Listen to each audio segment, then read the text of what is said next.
Word can't do this because dialog box is open. Hello guys, this is Sarah from Create, Login and Delete. Let's get started. So the first thing you can do is if you have multiple tabs open, check to see which one is causing the dialog box to open. And once you close it, your Word should be able to open.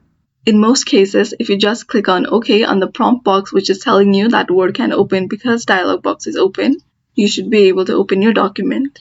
So another thing you can do is go to Task Manager, and you can do that by coming down here and right-clicking on it and go to Task Manager. So once you're here, just click on Microsoft Word and come down here and click on In Task and then restart Microsoft Word.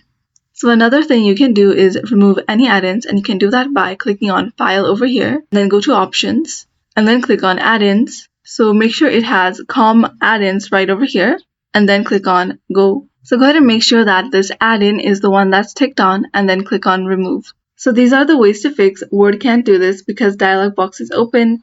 Thanks for watching till the end, and don't forget to like, share, and subscribe.